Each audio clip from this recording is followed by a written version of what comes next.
مسلمانوں کی سب سے بڑی دولت ہمارا ایمان اور آقا نامدار خاتم النبیین پر ایمان ہے. وہ خاتم النبیین ہے حضرت محمد مصطفیٰ صلی اللہ علیہ وسلم. آخری نبی تھے، ہیں اور رہیں گے جب تک بھی ایک مسلمان باقی ہے، اس کی سانس میں سانس باقی ہے. نہ اس مسئلے کو چھیڑا جائے، نہ اس موضوع کو چھیڑا جائے. اگر پھر خون خرابہ ہوا، لاء منسٹر صاحب آپ نے بہت اچھی بات کی، لیکن ساتھ ساتھ ان ججوں کو بتائیں کہ یہ فتنہ تم پیدا کر رہے ہو، ایسے فیصلے دے کے ہم نہیں. یہ فتنے نہیں ہونے چاہیے. یہاں تک تو میں آپ کے ساتھ ہوں، لیکن فتنہ پیدا کرنے والے کو کتنی بڑی سزا ملے گی؟ ایک بار پھر ماشاءاللہ کھڑے ہو کر یہ بھی بتا دیجئے کہ جو اس 25 کروڑ عوام میں فتنہ پیدا کرتا ہے، جو پتہ نہیں کتنی لاکھوں میں تنخواہیں لے کر اس قوم کو اپنی قلم کے ذریعے اس آگ میں جھونکنا چاہتا ہے، ہمارے ایمانوں پر ضرب لگانا چاہتا ہے، ہمارے جذبات پر کھیلنا چاہتا ہے، اس کو کتنی بڑی سزا ہم دینے جا رہے ہیں، یہ بھی پتہ ہونا چاہیے.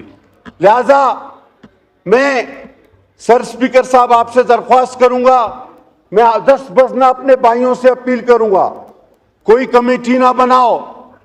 میرا آقا آخری نبی ہے، میرا ایمان ہے، ہم سب کا ایمان ہے. اس مسئلے کو دوبارہ پیچیدہ اور ڈسکس کرنے کی کوئی ضرورت نہیں.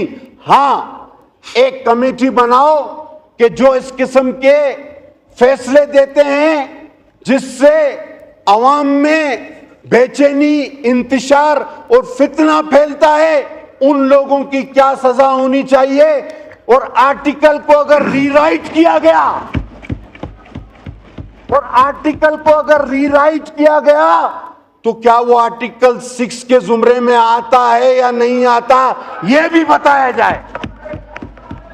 کیونکہ آئین میں تحریف تو پھر آرٹیکل 6 آپ کے پاس آلریڈی موجود ہے اور اس کی سزا موت ہے. تو میں اس ہاؤس سے، آپ کے توسط سے، اپنی تمام جماعتوں کے ساتھ مل کر ایک لاؤڈ اینڈ کلیئر میسج بھیجنا چاہتا ہوں.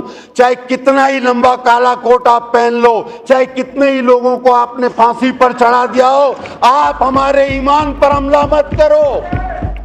ہمارے ایمان پر خدا کے واسطے حملہ مت کرو. حضرت محمد مصطفیٰ صلی اللہ علیہ وسلم کی جو شان ہے وہ ہمیشہ رہے گی، تم کچھ نہیں کر سکتے. بہت شکریہ جناب.